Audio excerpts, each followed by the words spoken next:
안녕하세요. 조영민 목사입니다. 오랫동안 영상 공지를 좀 하지 않았었는데 오늘은 좀 특별하게 영상으로 우리 성도님들께 몇 가지 말씀을 전합니다. 우리 코로나19로 인해서 이 정상적이라고 생각했던 그 예배를 드리지 못한 지가 꽤나 오랜 시간이 지나가고 있습니다.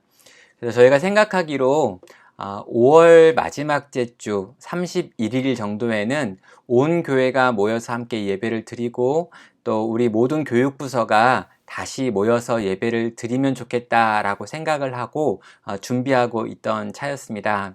그런데 이번에 이태원 클럽에서 다시 한번 집단 감염이 되어진 요 코로나 사태가 또 확산되어지고 있는 모습을 보게 됩니다.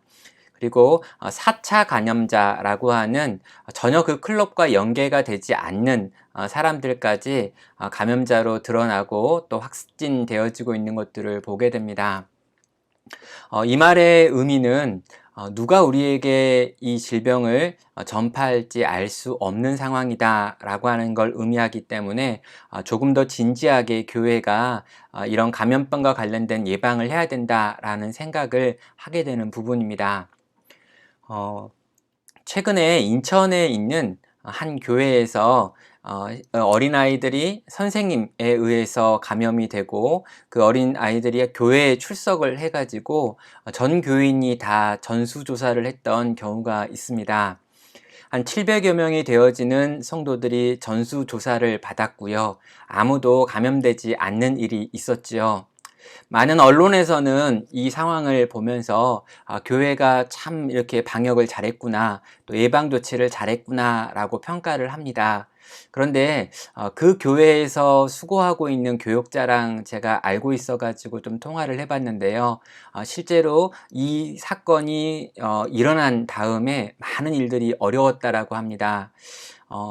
이 확진자가 나오지 않았음에도 불구하고 그 교회의 방역에 대하여 많은 점검들이 있었고요.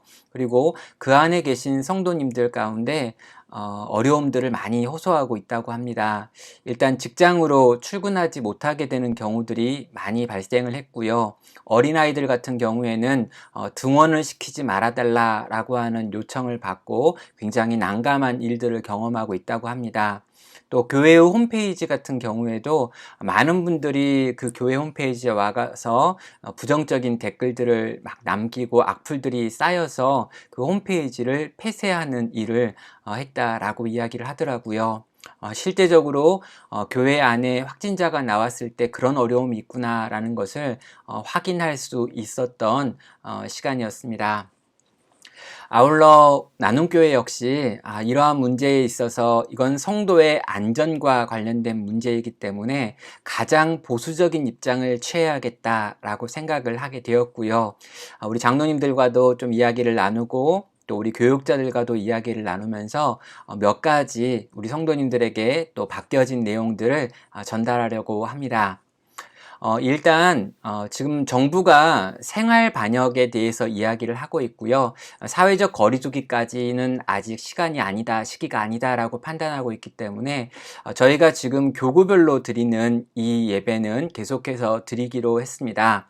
그러나 우리가 5월 마지막 주에 다 모인다, 또 주일학교가 정상화될 거다라고 하는 것에 대해서는 이 상황의 추이를 계속해서 살펴봐야겠다라고 판단을 하게 되었습니다. 몇 가지 교회의 대응 방안을 여러분께 말씀을 드립니다. 일단 나눔교회 자체 방역 수칙을 철저하게 계속해서 잘 지키도록 하겠습니다. 집단 방역 수칙과 관련해서 또 개인 방역 수칙과 관련해 가지고 계속 고민하시고 또 생각하시고 지금까지 지켜왔던 그 내용들을 철저하게 지키겠다라고 하는 의미이죠. 일단 아프면 집에서 온라인상으로 예배를 드리시면 좋겠습니다. 또 예배당에 입장하기 전에 손을 소독하고 발열을 체크하고 호흡기에 증상이 있는지 확인하는 것이 개인도 있겠고 교회도 있겠습니다.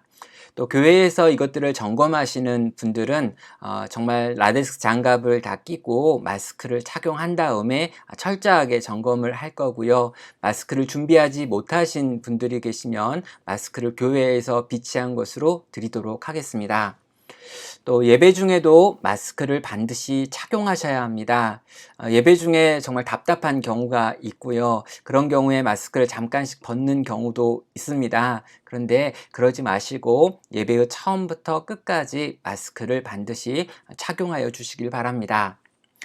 또 예배 좌석에 앉을 때는요, 우리가 이미 교회 안에서 좌석을 띄워놓은 상태로 있기 때문에 그 좌석에 앉으시면 되는데, 저희 성도들이 지금 2번 드리는 예배를 1번 드리고 있고, 실제로 3번 나눠가지고 저희가 이제 교구별로 예배를 드리고 있긴 하지만, 장소가 협소하고 의자가 좀 부족할 수 있습니다. 그래서 최대한 안쪽에서부터 자리에 앉아 주시고요. 그 좌석을 여러분의 편의대로 옮기지 말아 주시길 바랍니다. 그리고 정부 시책을 보니까 가족끼리 앉는 경우에는 좌석을 붙여 앉을 수도 있습니다. 이런 부분은 도움을 받으셔가지고 가족이 같이 앉고 싶을 때는 좌석을 붙여 앉으셔도 괜찮겠습니다.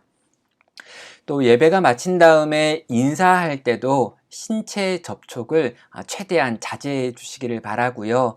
또 이렇게 우리가 들어올 때 나갈 때도 사람들의 이 신체적인 거리를 1m 이상은 둘 수 있도록 한꺼번에 들어오거나 한꺼번에 나가지 않도록 좀 안내를 꼭 받으시기를 바랍니다. 또 예배 후에 예배실 외에 또 다중 이용 시설들은 저희가 철저하게 소독하고요. 환기를 시켜 가지고 여러분의 방역을 저희가 돕도록 최선 다하도록 하겠고요.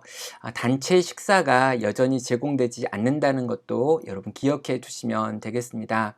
특별히 교회 안에서 식사를 하셔야 될 일부 섬김이들이 계십니다. 그분들께는 저희가 개별로 드실 수 있는 뭐 빵이라든지 아니면 김밥이라든지 이런 부분들을 준비해서 최대한 비말이 공유되지 않도록 식사를 할 수 있게 준비는 하도록 하겠습니다. 그 외에 보통 우리 성도님들은 예배를 마치면 곧바로 돌아가셔야 된다는 것도 기억해 주시면 감사하겠습니다. 특별히 추가적으로 여러분에게 다시 한번 말씀드려야 될 내용이 있습니다. 가족 내에 고위험군이 계신 경우에, 그러니까 아주 고령자가 계시거나 아니면 정기적으로 병원에 치료를 받으셔야 되는 그런 분이 가족 가운데 계시는 경우에는 온라인상으로 예배를 들으시면 좋겠습니다. 또 예배 참석을 하는 것 때문에 직장 안에서 여러 가지 피해를 당하실 수 있는 분들도 있는 것 같습니다. 가령 어린이집을 다니고 계시는 선생님들과 같은 경우, 또 어떤 기업에서는 주일날 예배를 드리고 온다라고 했을 때 여러 가지 불이익을 주겠다라고 하는 그런 기업들이 있고 그런 곳에 다니시는 분들이 계신데요. 그런 분들에게도 말씀을 드립니다. 온라인상으로 여러분 예배 드릴 수 있고요. 그렇게 드리는 예배도 우리 하나님이 기뻐 받으시는 예배입니다. 예, 우리 공지를 마무리하면서요. 성도 여러분, 여러 가지로 상황이 굉장히 엄중한 것 같고요. 또 이런 엄중한 상황 속에서 교회가 어떻게 하는지 온 세상이 보고 있다라는 생각이 듭니다. 그리고 하나님도 보고 계시고요. 세상이 어떻게 보느냐가 중요하지 않다라는 게 아니라요. 하나님이 우리를 어떻게 보시느냐가 더 중요하다라고 하는 걸 기억하기 바랍니다. 그리고 하나님께서는 우리의 안전도 너무나 중요한 주제로 보고 계시고 이러한 안전을 잘 지켜가면서 우리가 드릴 수 있는 예배자로 우리가 모이건 모이지 않건 간에 하나님께 나아오기를 기뻐하고 계십니다. 우리 성도님들 너무너무 보고 싶고요. 또 함께 하고 싶고요. 같이 훈련도 하고 싶고요. 같이 밥도 먹고 싶습니다. 그러나 이 모든 상황이 이렇게 엄중하다라고 하는 걸 기억하시면서 여러분의 안전과 또 사랑하는 우리 지체들의 안전을 함께 지키는 방식으로 계속해서 모이기도 하고 흩어지기도 하면서 함께 예배하기를 바랍니다. 내일 또 우리 하나님께서 우리 가운데 주실 은혜를 간절히 사모하고요. 시간 여러분을 정말 축복하고요. 또 보고 싶은 마음과 감사하다는 마음과 사랑한다는 마음을 이렇게 영상으로 또 한번 전합니다. 토요일 저녁인데요. 내일 또 뵙겠습니다. 사랑하고 축복합니다.